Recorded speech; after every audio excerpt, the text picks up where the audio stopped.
But those who fear and trust in God will find peace even when the boulder has not been moved. Yeah. I think we all know what it means to have a boulder, right? All of us, and that boulder comes shaped and looks different for everybody, but it's still an immovable object that's too heavy, that feels too full of burden, and too full of dread, and too full of depression, and too full of hurt, and too full of regret, where you feel like it's immovable, right? That boulder makes you feel like you're dead, makes you feel like you're bound, makes you feel like you're wrapped in your circumstances, and you feel like you're unable to breathe. You feel stifled, you feel suffocated in your circumstances. That boulder in front of you feels smothering, right? And fear renders us in the snare. Fear and weary will have us in a tomb of our own choices. You'll feel like there's no light. Again, you'll feel like there's no air. You'll feel isolated in your circumstances.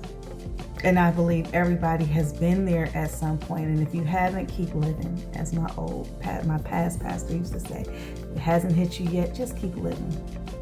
And that's not to wish anything bad on anybody. It's just that's what life does. That's what life does.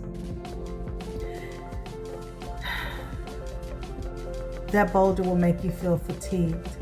Your circumstance will make you feel fatigued. You'll feel like there's no way out. And each time that we choose fear of man, fear of what we choose, fear of the what ifs. What if I did leave? What if I did do that?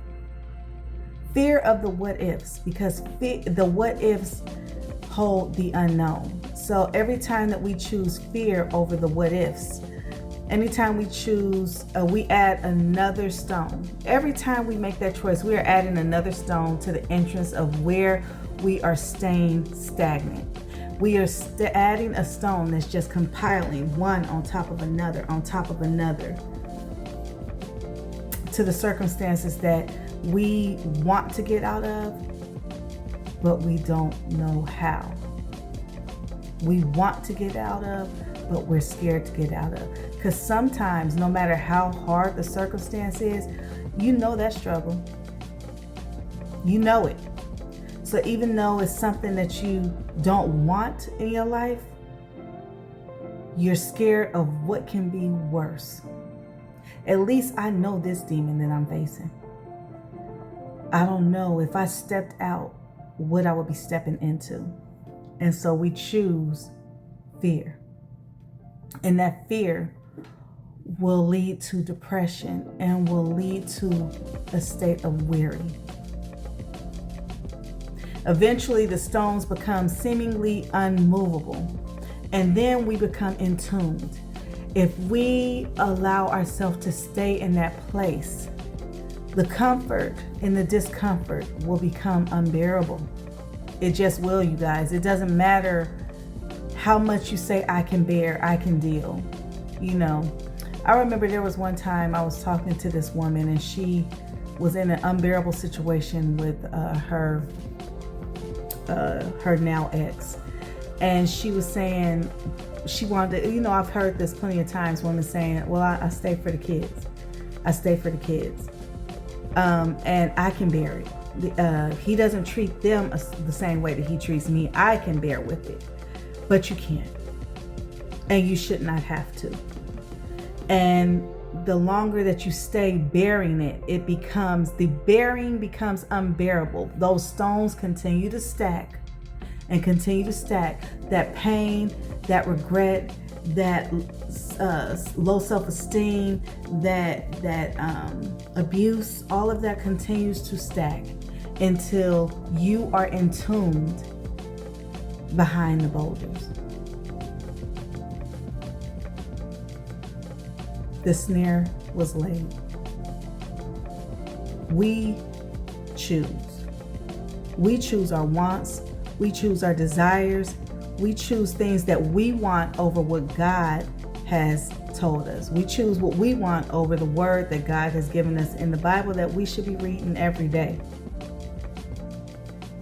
Not by force, but just because it is the guide.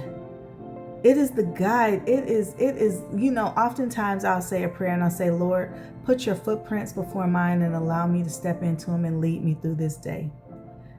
His word is that. His word is. It just is.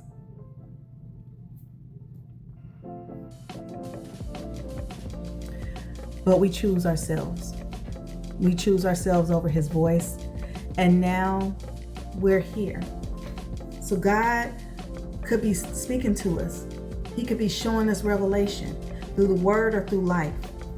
And because it's not the revelation, or it's not what we want to hear, it's not the outcome that we want to hear, it is him telling us to step out on faith, step out of our circumstances, step out in faith. We choose to ignore it because the unknown is scary, but it's not. Here's the thing, and I don't speak from a place of higher than you guys. I struggle with that myself. But I think what's important is for us to realize that stepping out into the unknown when you are stepping out with Christ means you're not stepping out into the unknown, because he's already secured it for us. It is stepping out into what he has for us. What better step to make than to step into what he has already prepared for us? Doesn't matter if we know what it is. We know if he has done it, it must be good. Doesn't mean it'll always be easy. The journey can sometimes be a little difficult. But why stay in Egypt when the promised land is waiting?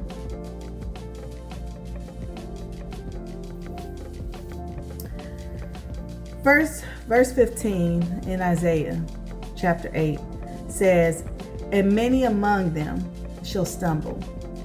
They shall fall and be broken, be snared and taken away." Weary is a battle between flesh and spirit. Weary is a battle between Orpah and Ruth. The book of Ruth it's at face value, it's short, it's succinct like I was saying, but Ruth is complex, it's multi-layered. Fear can flow through the bloodline, y'all. It can. I know that firsthand. Sometimes trauma from the past can leave you fearful, and you impart that to your children. You impart that to your friends. You impart that to everybody that's around you that could come to you with a circumstance, and you immediately, your response is fear, because that's what's been bred in you. That's what you have been reared with. I lived my life like that for so long. And I don't blame my mother or anything for that. She has done the best that she can, right? But when you live in a circumstance of fear, you impart that fear, and it's disguised by way of protection. But in truth, you are unknowingly teaching your children the opposite of faith. And that's just something that I think is important to let be on the mental. But getting back to it, like I said, fear can be in the bloodline. Weary can flow through the bloodline. I've seen my mother struggle my entire life, so why even try? Weary can be a mindset that defeats you before you even begin.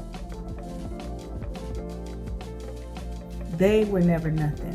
Why would I be any better? Who am I to think that I can have more? This is all I got. I see everybody else living a certain type of way, but that ain't for me. I wasn't meant to have that. Weary can be a mindset that keeps you down and keeps you stuck and makes you not even try. You don't even fail because you never try.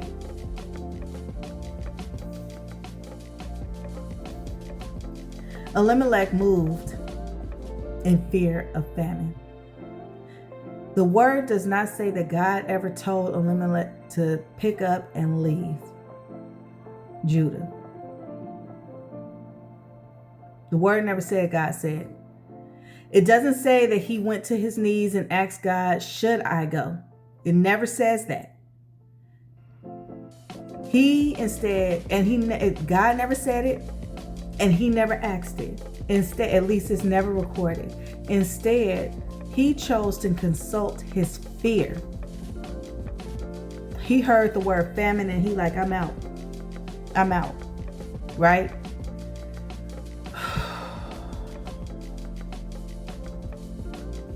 And his mindset is starve and die, move and live, right?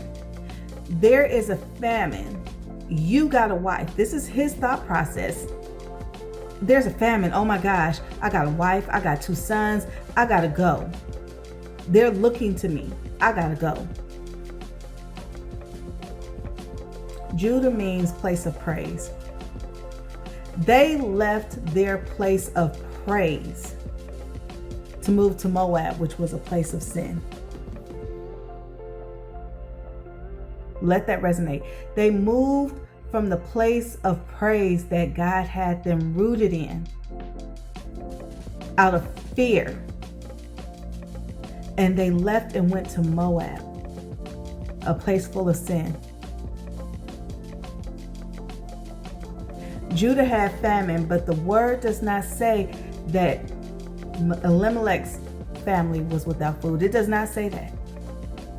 It doesn't say that at all. It doesn't say that he wasn't being provided for.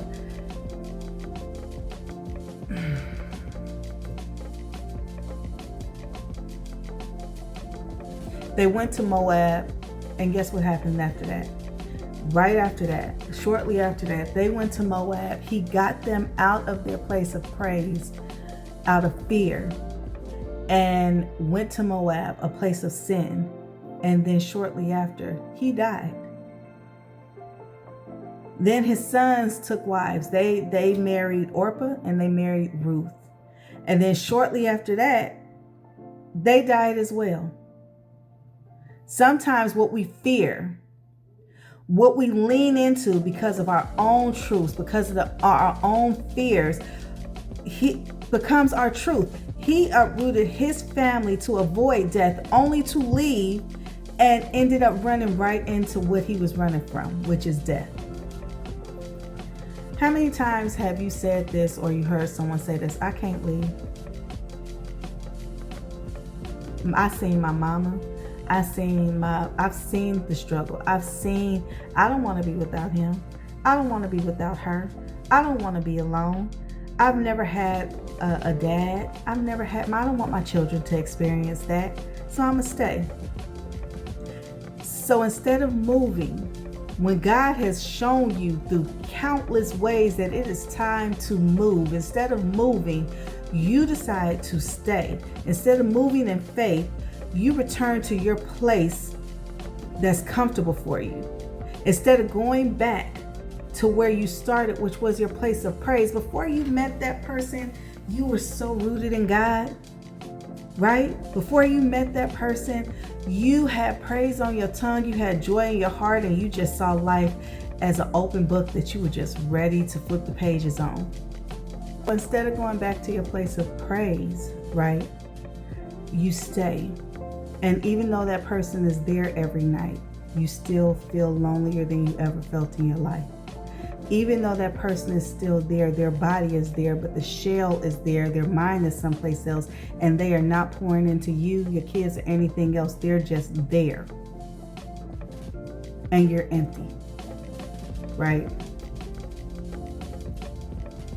The kids see his presence, but he's not biblically present, right?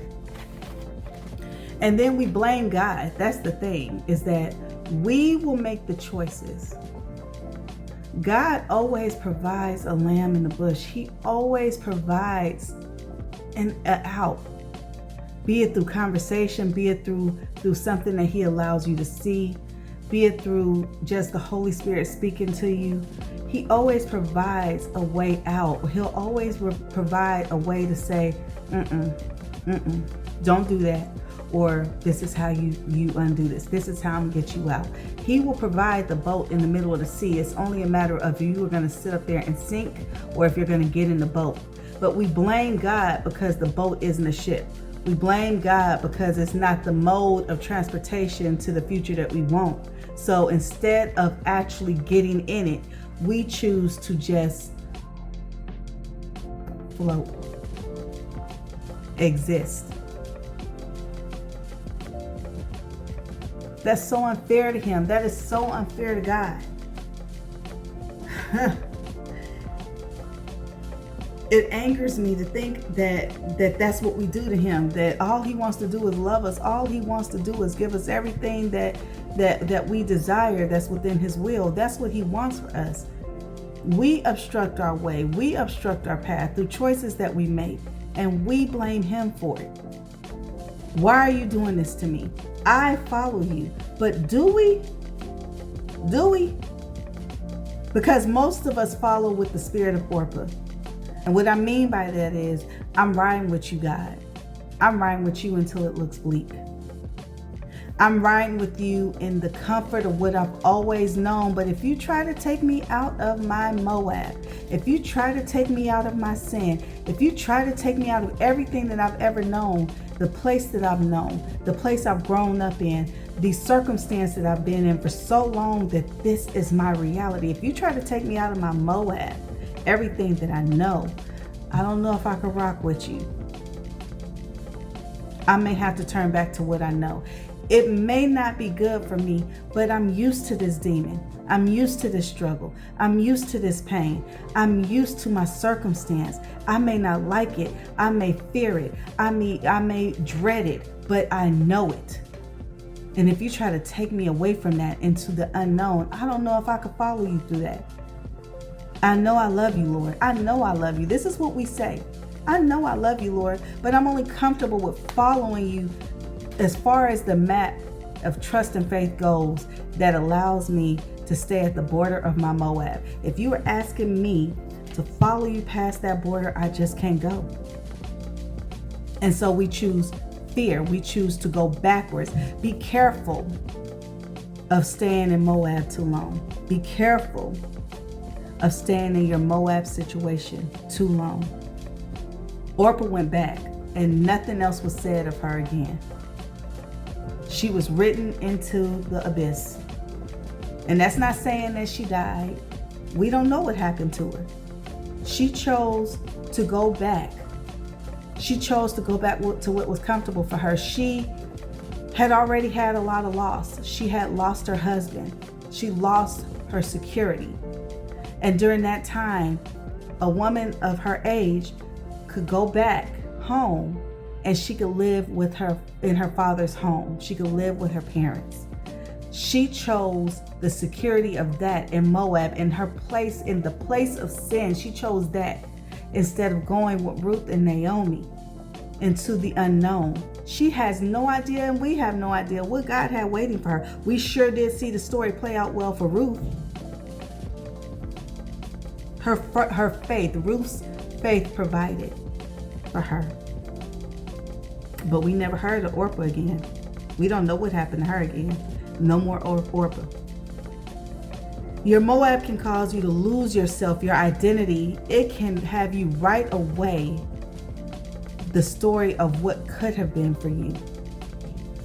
Faith turns the page. Fear and weary closes the book.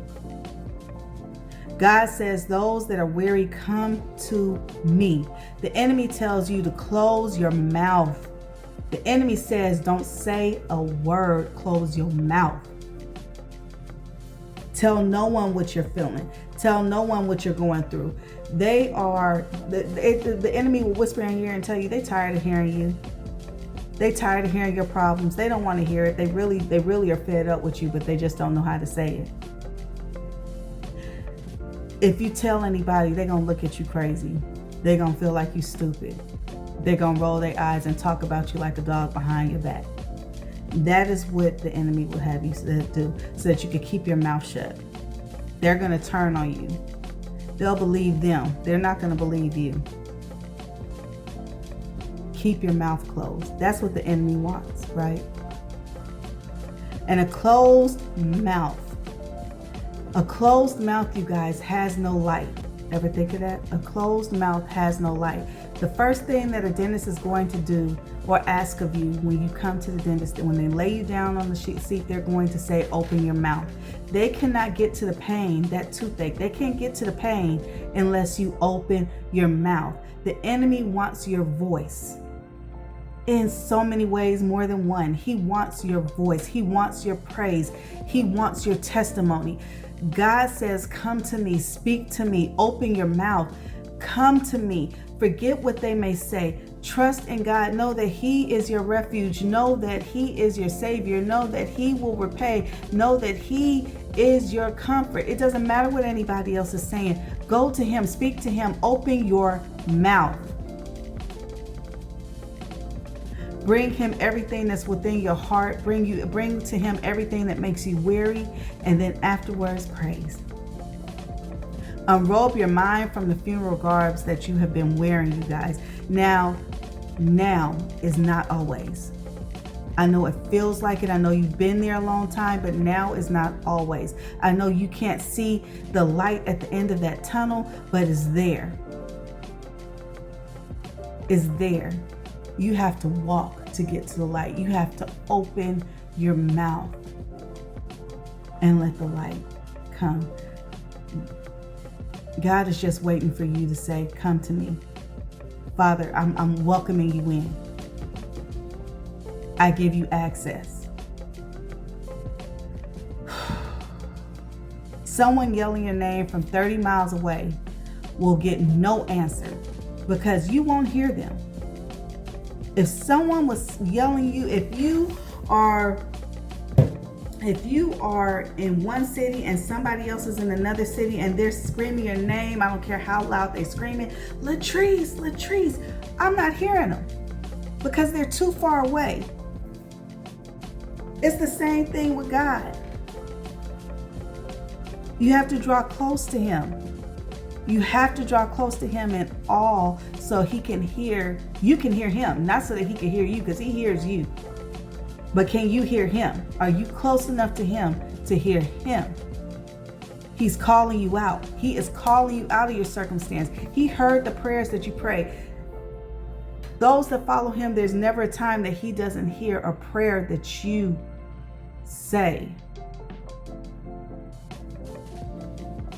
And follow is a loose word because people say, oh yeah, I follow God, I follow God, I follow God. But do you really? Follow is dedication.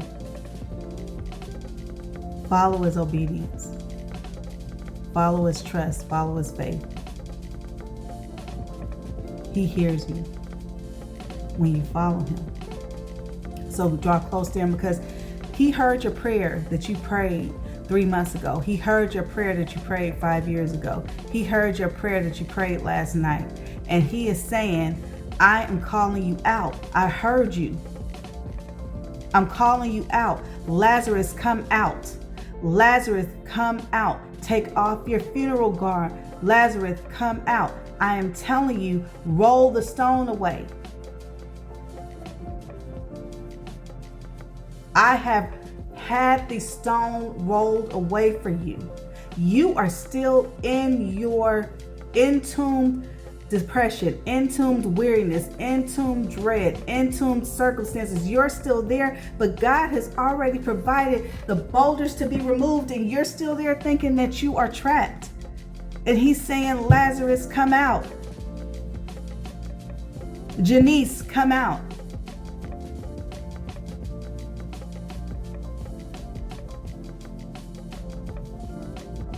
He's telling you to come out.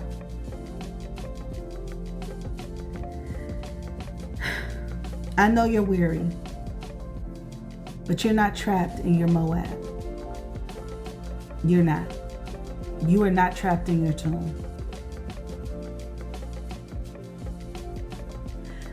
I know you've been in there a very long time, and you've been grasping at hope, only to have it snatched away every single time. You've been falling into the snares over and over and over again because you want to believe this time is different. Then you cry and you yell and you scream, and then you sink. And God, you say, God, where are you? Psalms 22:1-5 says, my God, why have you abandoned me? Why are you so far when I groan for your help? I'll call you, don't answer, yet you are holy. This is David speaking. Our ancestors trusted in you and you rescued them. This is David speaking. Our ancestors trusted you and you rescued them. This is David speaking. They cried out to you and were saved. They trusted in you and were never disgraced. Two things I need to say this. David was struggling. He said, God, where are you? Where are you?